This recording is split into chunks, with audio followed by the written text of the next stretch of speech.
Hi everybody, Miss Curdy here, and today we're going to be working on lesson 3-5, which is subtracting three-digit numbers. So the first thing we're going to be watching is this video, which is the 3-5 video lesson, just talking about what regrouping is. So that is the video that we're watching now. Please make sure you have these notes. If you don't have those notes yet, pause the video and grab them from your teacher. And once you're ready, we will begin. You just need a pencil. All right. First things first, let's fold our paper in half so that at the end we're ready to cut and glue. And then make sure you put your number here just in case it falls out, we can get it back to you. All right, so what we're going to do is talk about regrouping and how we group numbers in general. So first off, looking at this picture, my question to you is how many squares are there here?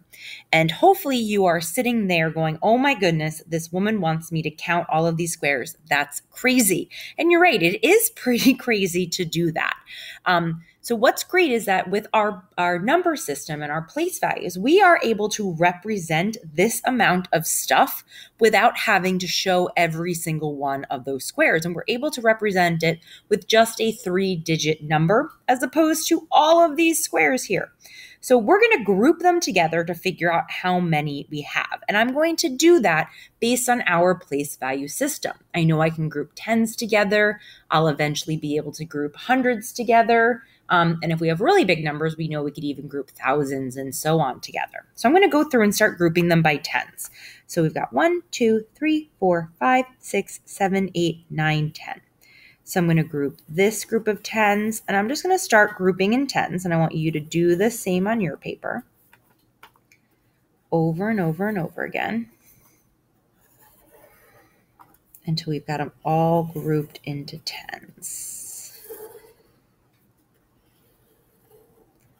And if I'm going quicker than you, feel free to pause the video and continue to group them by tens.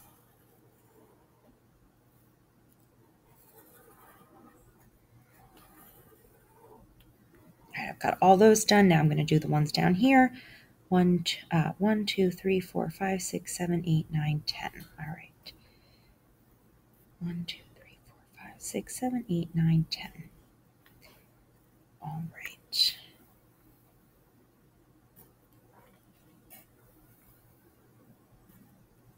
And then I've got 1, 2, 3, 4, 5, 6, 7 left over here. I can't group those into a 10. All right, now that we have them grouped by tens, it's a lot easier to count them all up. I can skip count by tens. 10, 20, 30, 40, 50, 60, 70, 80, 90, 100, 110, 120, 130, 140, 150, and 160, plus 7 more. So now when they're grouped by tens, it's way easier. But now we can even make it better. We can actually take 10 of these tens and group them into 100. So 10, 20, 30, 40, 50, 60, 70, 80, 90, 100.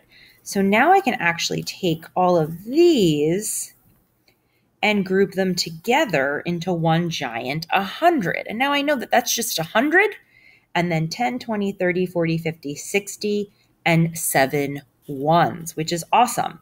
So I can call it 100, 6 tens, and 7 ones. So I can say there's 167 squares. Having this number here to be able to show 167 is way easier, way more convenient than having to draw 167 images or objects to show that amount. So it's so great that we've got this place value system, and each one of these digits represents something else. This simple little digit here represents 100 of those squares. This 6 digit represents 60 of these squares, or 6 tens, and this 7 here represents 7 of those squares. So we can rewrite it in another way. I already know that this picture is 167 ones. We had 167 of these little squares. If I want to label it by tens, I know I've got 1, 2, 3, 4, 5, 6, 7, 8, 9, 10, 11, 12, 13, 14, 15, 16 tens and 7 ones. So all of these amounts are all talking about the same quantity 167. Here I've got them all separated into their ones. Here I've got them grouped in pink with, in purple with all of these tens. And down here is where I'm using that blue box to represent 100 all at once, and then 6 tens and 7 ones. So there's so many different ways to represent this same amount.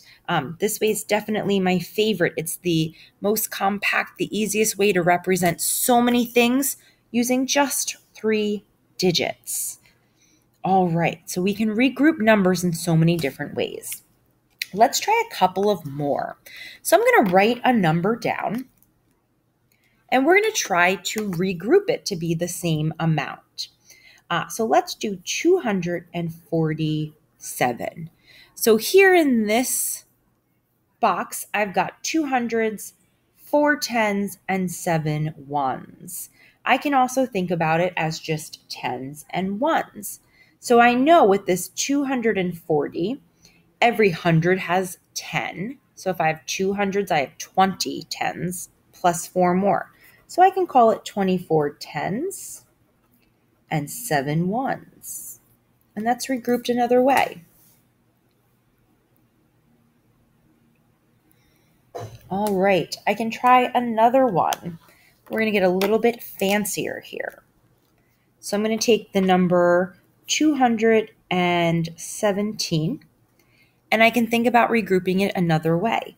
I can actually take away one of these hundreds, just like this. Let me change colors. I can take away one of those hundreds and actually give it over to the tens. So I know 100 is worth 10 tens. So I can say I'm going to add it onto there and have 11 tens. So 100, 11 tens, and 7 ones. It's another way I can regroup that same amount. 217 is the same as 100, 11 tens, because I know that's really 100 plus 10, and 7 ones.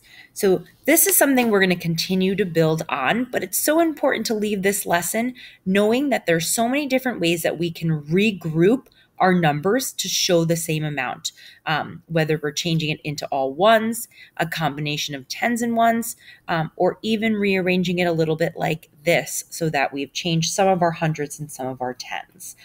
So stick with this. This is going to be something we're going to continue working on. So at this time, you can take your plan sheet and cross that one off, give it a little check mark, cut and glue this in your notebook, and I will see you back here for the 3-5 video lesson number 3. Have a good day, and I'll see you soon.